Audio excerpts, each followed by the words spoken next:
भगवान को मानने वाले बुद्ध की यह बात जान लें। गौतम बुद्ध, जिन्होंने ज्ञान और आत्मचिंतन के माध्यम से सत्य का मार्ग दिखाया, धर्म और ईश्वर के बारे में एक अद्वितीय दृष्टिकोण रखते थे। उनकी शिक्षाएं न केवल गहन थीं, बल्कि वे हर व्यक्ति के जीवन से गहराई से जुड़ी होती थीं। उन्होंने ईश्वर के अस्तित्व के बारे में जो दृष्टिकोण प्रस्तुत किया, वो उनकी करुणा, विवेक और तर्क पर आधारित था। एक बार की बात है, गौतम बुद्ध एक गांव में उपदेश देने पहुंचे। उस गांव में दो मुख्य समूह थे। एक समूह ईश्वर को मानने वाला था और दूसरा नास्तिक। दोनों ही समूह बुद्ध की शिक्षाओं में रुचि रखते थे। जब बुद्ध वहां पहुंचे, तो ईश्वर को मानने वाले एक व्यक्ति ने उनसे पूछा, भगवान का क्या अस्तित्व है? क्या आप मानते हैं कि भगवान है?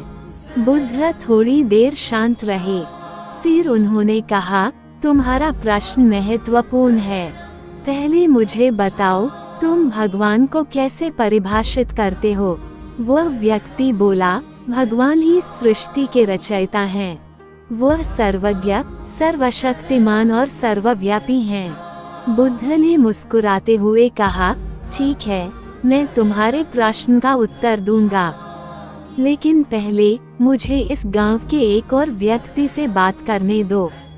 बुद्ध ने उस व्यक्ति को बुलाया जो नास्तिक था। उस व्यक्ति ने कहा, मुझे नहीं लगता कि भगवान का कोई अस्तित्व है। ये सब कल्पना है। बुद्ध ने उससे पूछा, तुम्हारा यह विश्वास कैसे बना? नास्तिक व्यक्ति ने उत्तर दिया, जो चीजें तर्क और प्रमाण के आधार पर सिद्ध नहीं होती, उन्हें मैं नहीं मानता। अब बुद्ध ने दोनों व्यक्तियों को अपने पास बुलाया। उन्होंने पहले ईश्वर को मानने वाले व्यक्ति से कहा, तुम्हारा विश्वास तुम्हारे अनुभवों और परंपराओं पर आधारित है, लेकिन यह विश्वास तुम्हारे भीतर शांति लाता है या बेचैनी?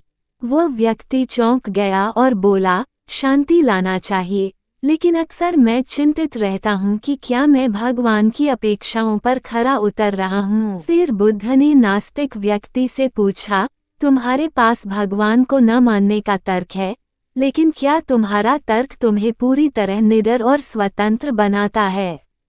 वो व्यक्ति भी चुप हो गया और बोला, कभी कभी जब मैं मुश्किल में होता हूँ, तो मुझे लगता है कि शायद कोई शक्ति है जो मेरी मदद कर सकती है। बुद्ध ने मुस्कुराते हुए कहा, सत्य हमेशा हमारे अनुभवों और दृष्टिकोण के बीच होता है। भगवान का अस्तित्व सत्य है या नहीं, इससे अधिक महत्वपूर्ण यह है कि तुम्हारा विश्वास या अविश्वास तुम्हें भीतर से कैसा महसूस कराता है। उन्होंने समझाया, ईश्वर के बारे में सोचने से अधिक हमें ये देखना चाहिए कि हम अपने जीवन में सत्य और करुणा के साथ जी रहे हैं या नहीं। अगर भगवान को मानने से तुम में प्रेम, दया और सच्चाई आती है, तो ये सही है, लेकिन अगर यह डर और अहंकार लाता है, तो ये गलत है। बुद्ध ने आगे कहा, मैं न तो ईश्वर को मानने को कहता हूँ और न ही उसे नकारने को। मैं केवल इतना कहता हूँ कि जो भी करो, उसका परिणाम देखो।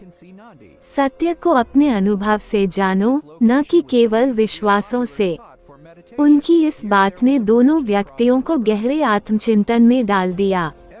उन्होंने महसूस किया कि भगवान के अस्तित्व का प्रश्न केवल तर्क का नहीं, बल्कि जीवन को कैसे जिया जाए, इसका मार्गदर्शन भी है।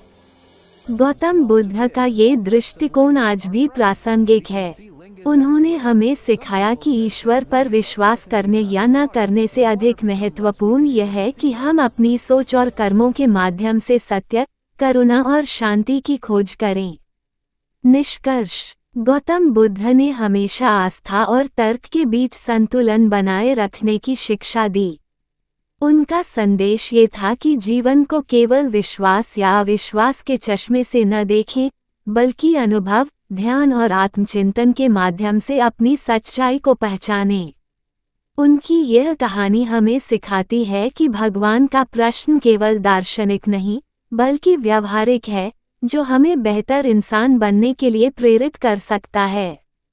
इसी प्रकार के मोटिवेशनल विचारों की जानकारी प्राप्त करने के लिए हमारे चैनल को लाइक और सब्सक्राइब करें। धन्यवाद।